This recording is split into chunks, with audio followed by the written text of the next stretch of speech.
the Human Loop podcast, powered by Ethereum. Agni, what's the most expensive leadership failure you've witnessed, and what did it reveal to you about how organizations think about change? It's a big question. So I think when I look back on my career, and I've been really lucky to work with a lot of great leaders, but the biggest sort of common thread with all those leaders is every leader's been very authentic in the way that they communicate and their emotive power towards their teams. And I actually think it's not necessarily an expensive mistake, but when I look at, I guess, large organizations and they try to take everyone down the same journey, and that journey is quite rigid, and it's teaching fundamentals, but not teaching the piece of leadership that I think is really, really important, right? Which is being able to connect at a much deeper level to then drive more emotive type reactions. That for me is actually the biggest mistake. And again, it's not necessarily a cost per se, because a lot of those sort of programs are built to help, right? Mm-hmm. But at the same time, what revealed to me is, you learn next to the person that you're with every day. And if you peel a layer back a little bit and go, right, what are the best qualities of all the people that are in a leadership seat, and how can we give someone the tools to not just mimic that, but to actually be able to bring their own authentic self out in their new leadership journey? That for me is so much more impactful and important than almost kind of doing a formative approach. Yeah, nice. It's a tricky question, eh? Yeah, no, it is. It's supposed to be. I've got to put you on the spot, and I think look, it's a great answer, and there's some bits we can kind of pick at and nuances there. Yeah. Look, you've been in the staffing recruitment space for over a decade. You're the managing director of a recruitment group, of a staffing group that is building high performing teams within technology and other verticals. Yeah. Do you see the businesses that you're supporting, your customers? I guess what's the blend of, like, you don't need to name names, but what's the blend of those that you and your team see doing it well, and those not, and what's the consequences in terms of their, like, employer value proposition, their ability to attract talent? Does that get out into the market? Yes, I think it's actually the most common thing we come across, right? And we're quite lucky because one of our main practice areas is AI, right? And AI, as you know yourself, very and everything around us is the thing that drives us right now for the next decade, right? And again, lots of people have great ideas in terms of what they're trying to deliver and how they deliver it, and I guess the MVP exists. The thing that I guess founders and a lot of people struggle with the most is, how do I actually sell this to someone to take a risk and a chance on me, right? And that's where we try to add a lot of value from a stock-made perspective as a group, and try to coach people into getting in that story embedded into what they're talking about and selling. But the people that we see do really well is the people that are just honest, to be honest, right? There's a case of, don't try oversell and overshoot what this product and the potential mission could look like. But as long as you're solving something that isn't business critical, naturally there's going to be a reaction that's positive, right? And sometimes we actually see the complete opposite if we flip it on its head, and people trying to oversell what they're trying to do, trying to attract based on pure vanity hires, right? And trying to attract the best people in the market to be able to raise a round or whatever it's, whatever they're trying to achieve in that phase of growth, where some of our, most impressive customers, I would say, are people that are just getting on with it and, being really honest around what they're trying to solve and trying to find people that want to be part of that journey. Yeah, it's really important. I think that the shiny veneer piece, like, is when you are partnering with a customer, they're going to look under the hood, use the product, be like, well, it doesn't do what you've said it was going to do. And as damaging is actually doing that for hires as well, because you bring someone into your team and it's obvious you've just done it to collect a top trump card for your deck, Yeah. to go in front of investors or a customer, it's not gonna end well. It's gonna be more expensive in the long run. So that makes a lot of sense to me.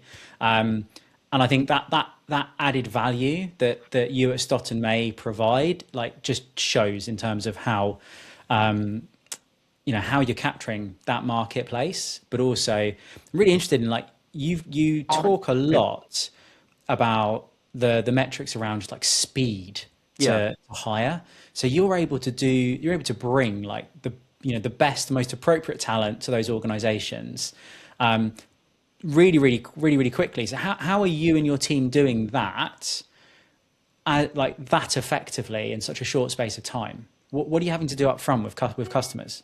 Yeah, no, I think over the last 18 months, we've been really purposeful in terms of how we have set up the business, right? And what I mean by that is we've picked marketplaces that we know we can own, in the sense of we know the people that are important in those marketplaces. Let's look at engineering as an example, right? Software engineering is clearly a huge market across the world, right? Even in New York, it's a hugely competitive market. Whereas when we talk about speed, we just spend all day every day talking to the best people in that market, yeah.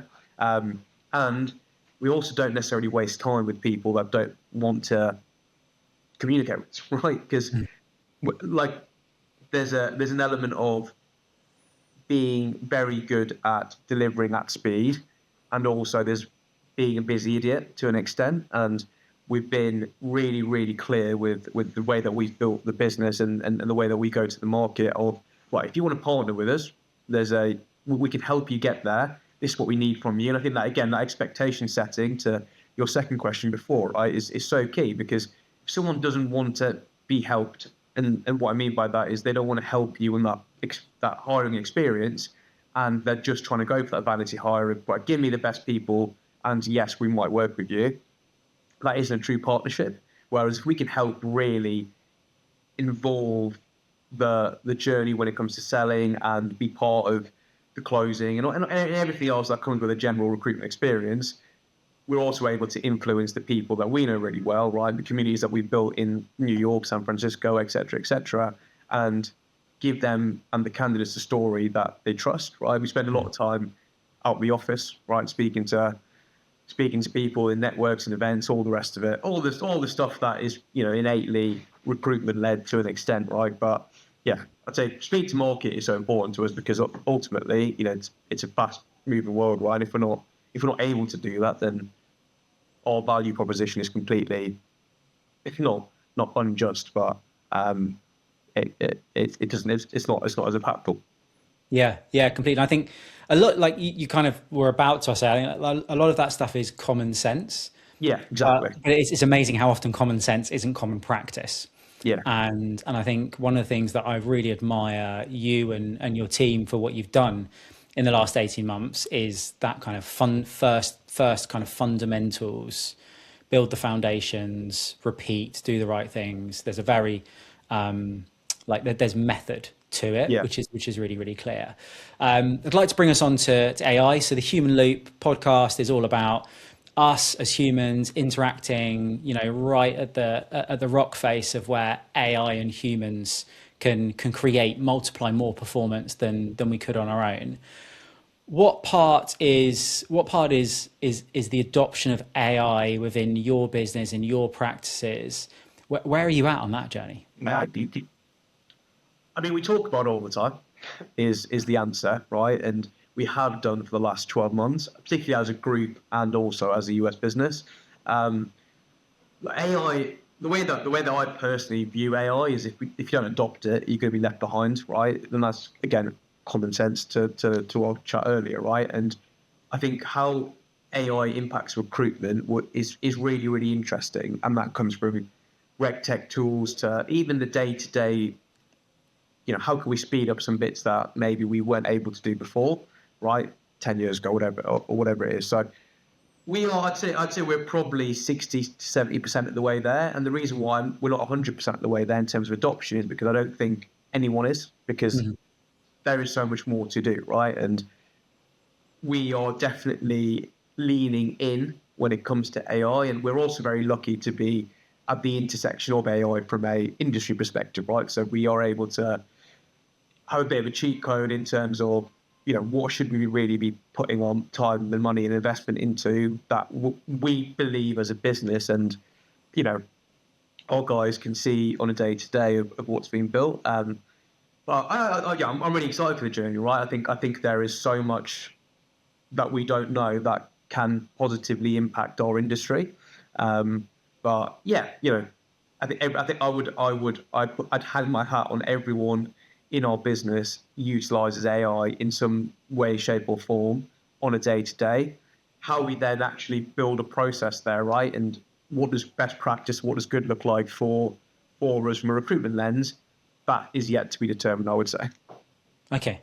Sounds like a great idea for 26. I think you've got a lovely little like experiment there where you can Yeah. you can throw that together and be like, right, what's working for you? What's working for you? Because It, you might have two people trying to solve the same process, challenge or problem in two separate ways.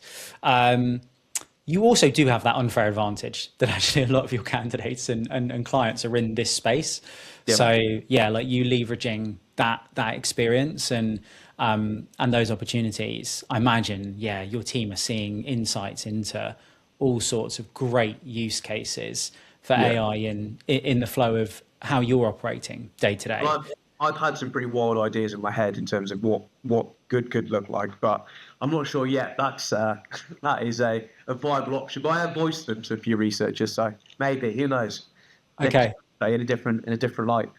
Okay. And does that mean, like, I'm intrigued now. So wild ideas, like I would argue that Ethereum was a wild idea kind of back in April. And I'm sat here now, like going to market. So you want to share any of those wild ideas, or are you keeping them under your hat? I don't want to say wild ideas. I don't think they're necessarily anything that anyone's not tried to do before. But I think when it comes to staffing and recruitment, there's definitely an element of how can we manipulate data sets when it comes to things like market mapping, things like candidate attraction, things like potentially new markets that you want to break into, and really be able to work with someone technical for the first time, as opposed to trying to do that from a sales lens. That's as far as I've got. I've had to, and again, like I mentioned before, because we have such great relationships with people in that industry, we've tried a few things here and there. But again, I'm not sat here saying we have nailed AI in recruitment, because we absolutely have not. But I think there's if you peek behind the hood a little bit, there's definitely some really interesting things that could come out of the next couple of years. Yeah, I agree. I don't think anybody that I interview and have a conversation with is going to say AI completed it. Yeah. Like we got it nailed. And I think there's that, because actually the use cases that become apparent in all of our day-to-day roles as leaders, looking for market opportunities, but also looking to how we can support the performance and the well-being of our teams. I think the use cases keep coming, don't they? And it's about, I think there's a discernment process that you're probably going through, which is there's a bunch of ideas running around there. It's actually which one is the one for now, or which one isn't viable at all. And we all have a finite number of resources, don't we, in terms of like where we're going to place our bets. Well, I'd even say, right, like the change of behaviour of an individual going on Google to search something versus now probably go on ChatGPT to find the answer. I know that's a really minor thing, but that's I'd argue if I went out to that sales spot now and asked people, 80% of people would lean towards the ChatGPT answer, right? So it's a natural evolution of the next stage of being able to find information quicker, which Yeah, I mean everything we're talking about. I mean, it's like a minor behavioral thing, but actually that upstream, like I agree. I can't remember the last time I Googled something. Upstream, there's that action. Downstream, Google now have the AI search results as their first outcome, even before the sponsored content, I think. Yeah. So downstream, it has, it's completely changed Google's business Right. model and their approach. Like, if it was going to have to, effectively, and OpenAI are talking about, monetizing search rankings, etc. So I guess that kind of feeds into, there's that human in the loop piece as well, as like you thinking about how do we stay front of mind for our customers, for our candidates, when your customers may be searching for the best staffing agency, in New York for this type of role. I I mean, guess there's an awareness that from a marketing perspective, you want to make sure that you're doing the right things so that the bots crawling over your website, etc., are coming out on top. yeah. No, it is, and it's something that we are very aware of. And, we've actually had 2 or 3 customers in the last 6 months come to us organically, and they've come through, no, they've not come through our normal SEO type searches. They've come through AI based answers. And again, and again, they're not necessarily even the traditional chat GBT like search functions. They are very, very different types of forums, right? So Yeah. something that's completely, that crawlability piece is 100% on our agenda. For Does that sure. mean you're all over Reddit posts commenting? I personally am not, but I think that's makes my December task till the end of the year. Very good, very good. Right, I've got to ask this question. I've got to Yeah. ask this question because I've, having been in the recruitment industry for 15 years, I know a bunch of people in recruitment and staffing, and you've got kind of two camps. You've got one camp that are saying, kind of, AI is going to wipe out recruiters. We're going to be Yeah. able to do this through technology, better, faster, quicker. Yeah. I even I even heard on a podcast episode recently, the founder of an AI recruitment agency saying that in their survey, people preferred to speak to Saw that, yeah. their AI bot than a human being. I'm going to leave that there for you to answer in a second. So, are you really, really concerned? Actually, we need to build an AI version of Agni, and that'll do, and then replicate that, or are you actually human first? This is relationship driven. Recruitment will largely be undisrupted, or somewhere in the middle. I am certainly not in the camp that AI will replace recruitment. However, I'm also very pragmatic in the sense of I think AI will definitely change the recruitment experience and how we go about it. And there's also plenty more answers to this, right? And I saw, funnily enough, I saw when you shared or you commented on that post around people prefer speaking to AI. And I don't necessarily disbelieve that, right, when it comes to really technical markets.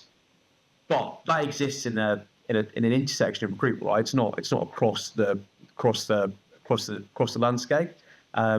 I think people need to find a way to utilize AI efficiently for what they need AI to do. But ultimately, our worlds are about relationships, right? And if I was to be looking for a job tomorrow, I wouldn't be going to AI for the first port of call, right? It would be someone that I know is well networked in the market.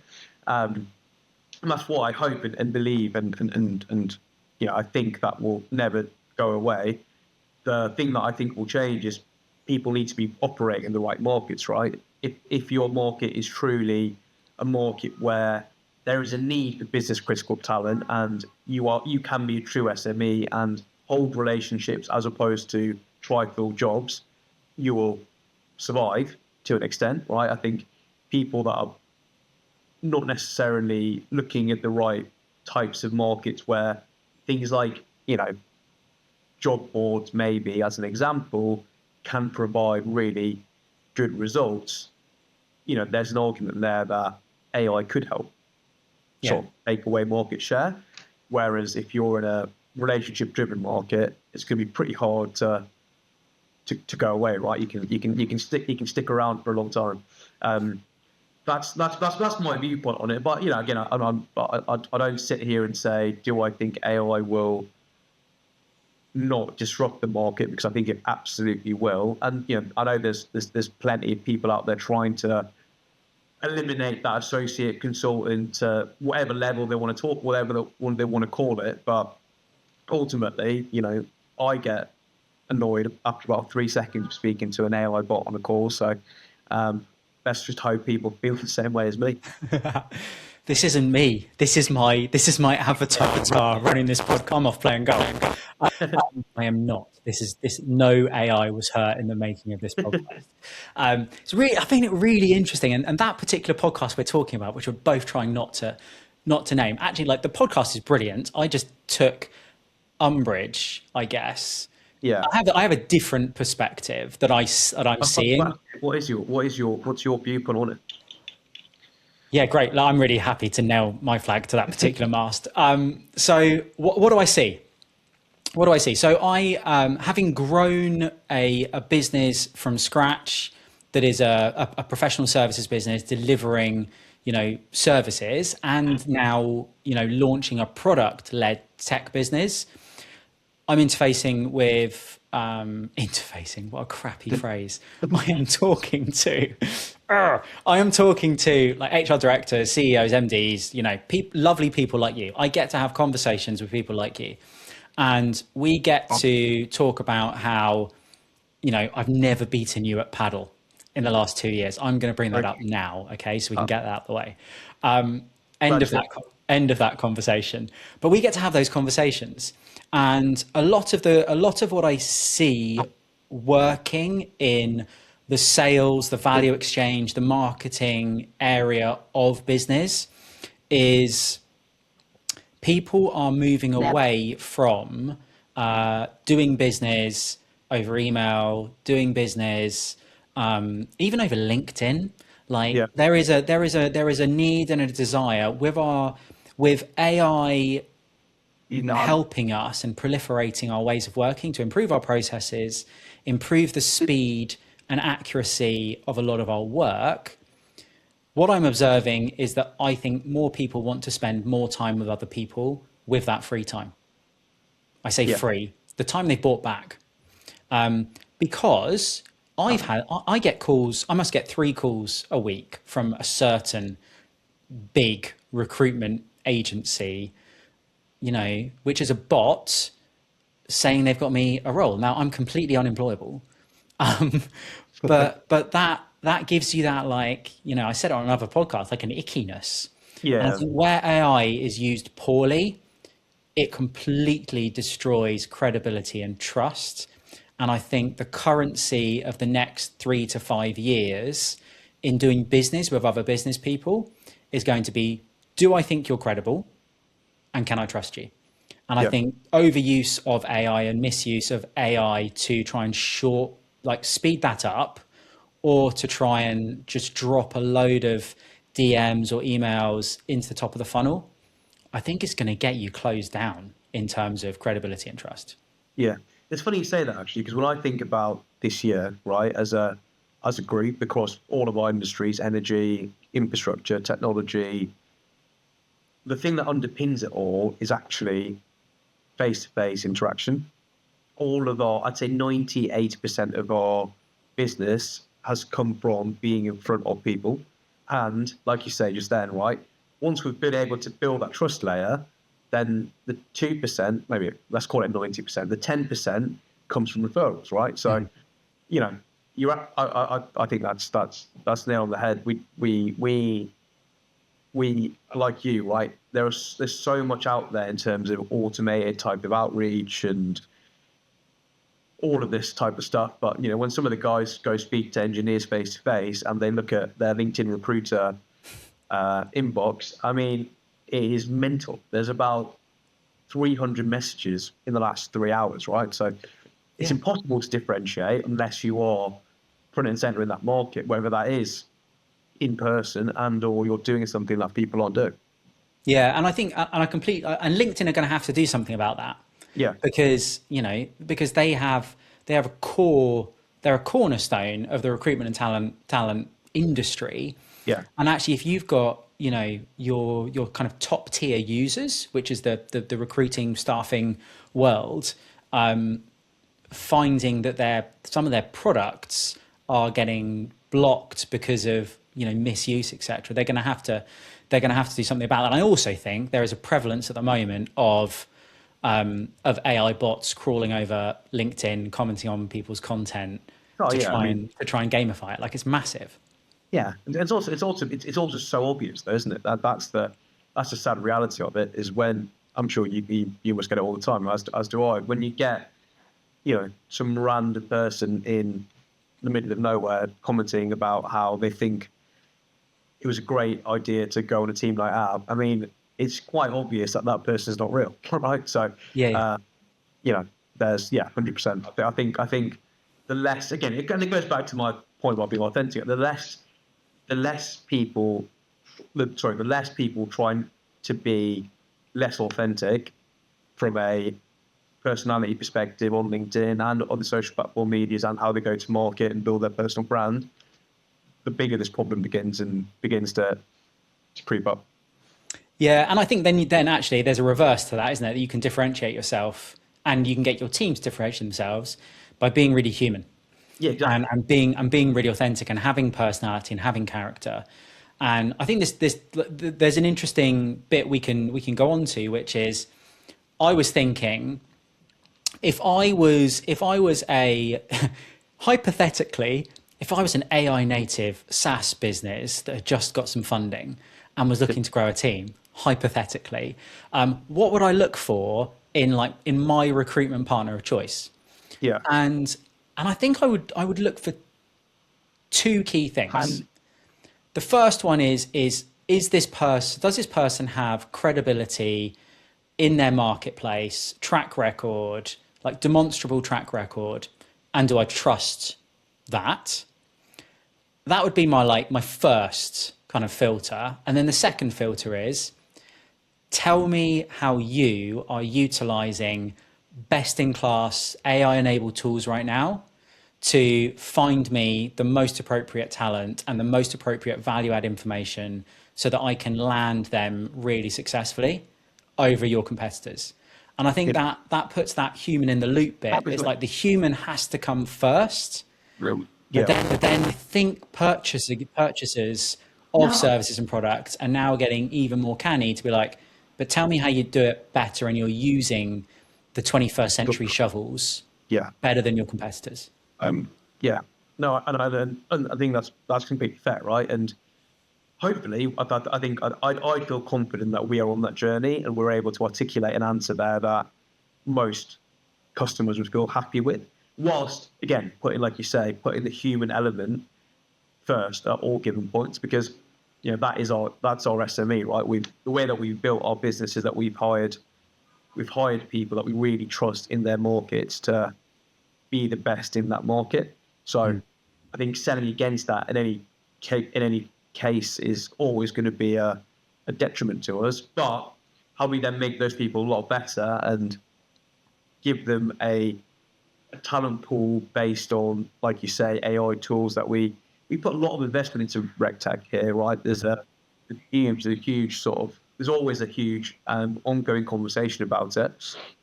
So yeah, I think that's a really fair way of judging stuff. Cue every RecTech business that listens to this podcast saying, "Hey, Agni, I'm glad it's an ongoing consideration. Can we have a chat?" It's very hard to work with everyone. He's not. He's a dream to work with. I've got a leadership question. I think we've still got time. I've got a leadership question for you. Yeah. So you've assembled like a great team of leaders and managers, and my question here is, like, if you could measure one thing to know whether your managers are actually getting better at their jobs, what would it be? I have two answers for this question because I'll go into why. I think the first answer is, and it's a bit unorthodox, is sacrifice. And I say that because as we've gone through this journey, as you've been a big part of it from 2 years ago, right? We didn't have anything necessarily in place for a lot of the markets that we operate in now, and I think the amount of sacrifice a lot of the leadership group here have put in to be able to get to a point of, again, whatever the complete oracle, but get to the point of being at the top of their respective markets has been really interesting to see, and always a great indicator because it then drives the performance and the standards that we always talk about, right? Mm. So that's my sort of number one metric I've always thought about when it comes to is this working or is this not, right? Because it also emotively brings care into the conversation, right? And the desire to want to be here, to be able to make it work. And, we, as I've mentioned to you before, right, we have such a positive group in the sense of they want everyone to do well, right? And that also comes down to their own teams and being able to give them the platform to be successful. And I think our biggest success stories outside of being able to build these markets effectively is how quickly we've been able to give opportunities to people that have joined our business the last sort of 6 months, and their road to productivity and, their access to both great customers, great training by their own leader, and also a great platform that is AI enabled to an extent to be able to get there. I think the second one I would say is, I had an answer for this, but now I'm going to change it. The second one is,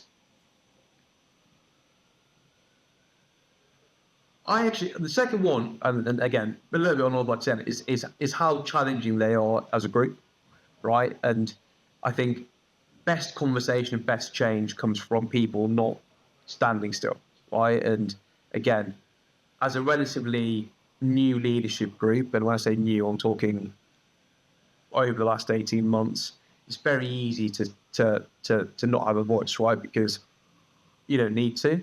And I think great leadership groups and great leadership teams are constantly trying to change what good looks like. And that comes from having harder conversations and harder questions, as opposed to trying to just accept the standards for what they are.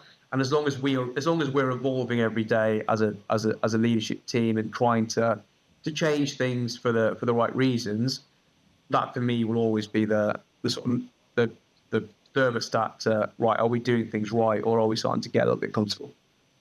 Nice. I'm not going to ask you what the second answer was you changed, because I love those two answers.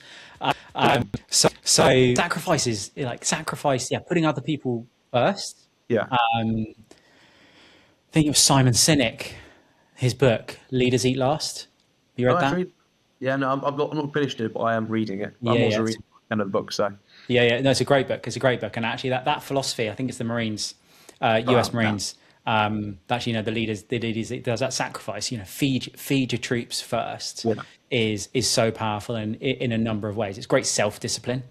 Yeah. But also it's a really powerful visual to your team that actually you will put them ahead of you. And then the challenge bit is great. And actually, I think the self-sacrifice enables the challenge. Exactly. Yeah. I think it enables that challenge and the best idea must win scenario. So I bet there are some punchy conversations that go on in your business with like that kind of ethos, those two in balance, which is really, really powerful. And I think it shows in the growth, both in terms of headcount and performance that you've seen over in New York with your teams. So well done. Thank you. I'm going to give you an opportunity now, like completely open field. What question would you ask me? What question I ask you? I think my question to you would be, obviously now as you've talked about, and I have both personally been coached by you, and our teams are coached by our West Peak, right? From having that lens and now having the lens that you have now, what do you think is the non-negotiable for not just leadership teams, but for any leadership business, any commercial business to succeed in the next 5 years? Whoa. And we have an hour to answer that. So let me see if I can clarify that, like just so I'm play it back to you. Knowing what I know now, having been in the leadership development, the talent space for like 20 years and having supported you, what do I think is the one non-negotiable to have a successful team in the next 5 years? Yeah. Exactly. Great. Okay. So I'd say it's pretty simple. I'd say it's everyone in the team needs to be doing meaningful work that they believe matters. If you can get those two things right, that everyone in your team believes that they are doing meaningful work that matters, I think that as a core or a foundation to build everything else off, then allows you scope to get discretional effort from your teams. If you want to change and lean into more AI-enabled transformation and change to improve processes, it allows you to weather the storm in tough markets and geopolitical environments. It allows you to really double down on results when you got the wind behind you, because people will enjoy it even more and absolutely drive for it. So there's this about and this has to be set up from the founders, the leaders, like what's the meaningful work? Is someone in the right seat at the right time for their skill and will? All right. And can we help them on that journey to upskill to do even more meaningful work? And then the matters bit for me is, are we clear and consistent enough with how we communicate to our teams the impact the work they do has on their colleagues, our customers, and the wider world? And we could get quite fluffy about that, the impact on the world at large, etc. But just looking at the benefit of what you do, for example, as a financial controller in an organization, in terms of the stability of the organization, etc., actually making sure that everyone is aware of the benefit and the impact of what that person does, and they are as well, and then the downstream consequences, is a massively underutilized piece of internal comms for me. Yeah, I love that. Thank you. Agni, look, it's been an absolute pleasure having you on The Human Loop. I feel like we've covered a fair amount of ground, and we've sprinkled it with some AI enablement. But I think what's been really interesting for me fundamentally has been that we've come back to like the really human essence of how you've built your team, your philosophy behind it, and also the philosophy around how you at Stott and May are really leading the way in the fields you're in, helping your customers and candidates achieve their objectives. So, mate, thanks again for spending the time. I really appreciate you. No, thank you for having me, mate. Been very useful. Good stuff.